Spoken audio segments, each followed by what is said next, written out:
پھر پڑھ لیجئے من خوف، خا واو زبر خو کی واو لین ہے، یہاں پر واو لین کے بعد سکون عارضی ہے، اس لیے یہاں پر ہم نے لمبا کر کے پڑھنا ہے، مد لین عارض کا قاعدہ ہوگا یہاں پر۔ اس وقت آپ اپنی اسکرین پر جو لفظ دیکھ رہے ہیں وہ نون ساکن اور شین جو ہے یہ ریڈ کلر میں ہے، تو یہاں پر ہمیں اشارہ دیا جا رہا ہے کہ یہاں پر کوئی خاص قاعدہ ہو رہا ہے، وہ ہے نون ساکن کے 4 قاعدوں میں سے اخفاء کا قاعدہ ہوتا ہے یہاں پر۔ اگر آپ نے وہ ہمارا لیکچر نہیں سنا تو ہماری پلے لسٹ میں جائیے اور وہاں سے وہ لیکچر آپ سن سکتے ہیں۔ تو یہاں پر اس کی ادائیگی کیسے کریں گے؟ من شیئن، پھر پڑھ لیجئے من شیئن، اور حالت وقف میں اسے کیسے پڑھا جائے گا اسے بھی سمجھیے۔ شین یا زبر شی، یہاں پر یہ یا لین ہے، اس لیے ہم اس کو آگے دیکھیں گے تو یہ سکون عارضی ہے، تو ہم یہاں پر مد لین عارض کرتے ہوئے اسے حالت وقف میں کم سے کم 2 الف تک کھینچ کر پڑھیں گے۔ من شیء، یعنی 2 زیر حمزہ کے نیچے جو تھی اسے ہم نے جزم سے بدل دیا، تو جیسے ہی ہم نے 2 زیر کو جزم سے بدلا تو یہ حمزہ ساکنہ بن گیا، تو حمزہ ساکنہ کو جھٹکا دے کر پڑھتے ہیں، حمزہ ساکنہ کو جھٹکا دے کر پڑھتے ہیں، تو اس لیے یہاں پر ہم نے جھٹکا بھی دینا ہے اور شیء کو ہم نے لمبا بھی کرنا ہے۔ تو اس کی ادائیگی پھر کر لیجئے من شیء، پھر پڑھ لیجئے من شیء۔ اس وقت آپ اپنی اسکرین پر جو لفظ دیکھ رہے ہیں اس کی ادائیگی کرتے ہیں۔ حالت وصل میں اسے پڑھا جائے گا بالغیب، بالغیب، اور حالت وقف میں اسے کیسے پڑھیں گے؟ زیر کو ہم نے پہلے بھی بتایا ہے کہ حالت وقف میں ساکن کر دیتے ہیں، تو بالغیب، حالت وقف میں پھر پڑھ لیجئے بالغیب۔ با ساکن ہے، با ساکن ہو یعنی یہ با حروف قلقلہ سے ہے، تو یہاں پر جب بھی حروف قلقلہ ساکن ہوتے ہیں تو انہیں قلقلہ کر کے پڑھا جاتا ہے بالغیب۔ اس وقت آپ اپنی اسکرین پر جو لفظ دیکھ رہے ہیں اس کی پریکٹس کرتے ہیں۔ قریشن، را یا زبر ری، یا لین ہے، یا لین کے بعد شین 2 زیر شین کی تنوین کو ہم نے جزم سے بدل کر وقف کرنا ہے یہاں پر، تو یہ حالت وقف میں کیا پڑھا جائے گا؟ قریش، پھر پڑھ لیجئے قریش،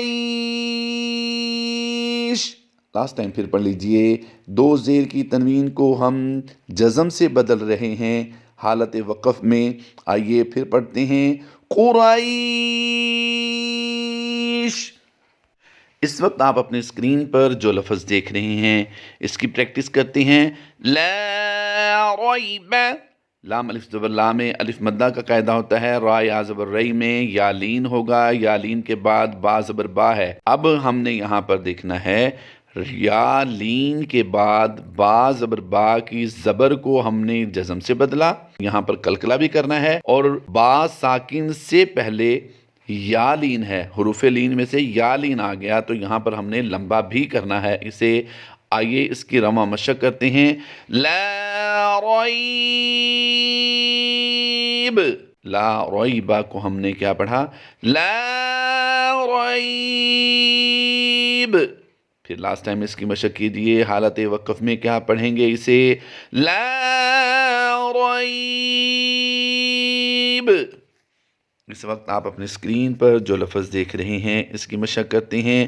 وَشَفَتَيْنِ، یعنی ہم نے کسی حرف کو بھی نہیں کھینچا، کسی حرف کو نہیں کھینچ رہے، لیکن حالت وقف میں جیسے ہی جائیں گے تو تا یا زبر تئی کے بعد سکون عارضی زیر کو ہم جزم سے بدل رہے ہیں تو یہ سکون عارضی ہو جائے گا، تو حالت وقف میں اسے کیسے پڑھیں گے؟ وَشَفَتَيْن، پھر پڑھ لیجئے وَشَفَتَيْن، لاسٹ ٹائم پھر پڑھ لیجئے وَشَفَتَيْن۔ اس وقت آپ اپنی اسکرین پر جو لفظ دیکھ رہے ہیں یہ ہماری مشق کا سیکنڈ لاسٹ لفظ ہے۔ آئیے اس کی مشق کرتے ہیں۔ وَالصَّيْفِ، ہم نے کسی کو بھی نہیں کھینچا۔ وَالصَّيْفِ، اور جیسے ہی ہم حالت وقف میں اسے پڑھیں گے تو یہ فا ساکن ہو جائے گا۔ فا عارضی سکون سے بدل دی گئی ہے، اس سے پہلے حرف جو ہے صاد یا زبر سوئی، تو یہ یا لین ہے۔ تو یا لین کے بعد پھر وہی قاعدہ ہم مد لین عارض کے مشق کرتے ہوئے مد لین عارض کریں گے یہاں پر۔ تو کیا بنے گا، لفظ کی ادائیگی کیسے ہوگی؟ وَالصَّيْفِ، پھر پڑھ لیجئے وَالصَّيْفِ۔ اس وقت آپ اپنی اسکرین پر جو لفظ دیکھ رہے ہیں عینین، ہم نے اس کو بھی نہیں کھینچا۔ عینین، تو حالت وقف میں زیر کو ہم جزم سے بدل رہے ہیں۔ ہم نے بڑی مشکل کے ساتھ یہ الفاظ قرآن پاک سے چن چن کے آپ کے سامنے پیش کیے ہیں، تو اسے کیسے پڑھیں گے؟ عینین، حالت وقف میں ہم اسے پڑھ رہے ہیں عینین، یعنی نون کی زیر کو ہم نے حالت وقف میں جزم سے بدلا ہے، تو اس لیے ہم مد لین عارض کر رہے ہیں۔ انشاءاللہ عز و جل اگلے لیکچر میں ہم آپ کے ساتھ اس سے بڑے الفاظ کے ساتھ حاضر ہوں گے اور مد لین عارض کی مشق کریں گے۔ اللہ تبارک و تعالی ہماری اس کاوش کو اپنی بارگاہ میں قبول فرمائے۔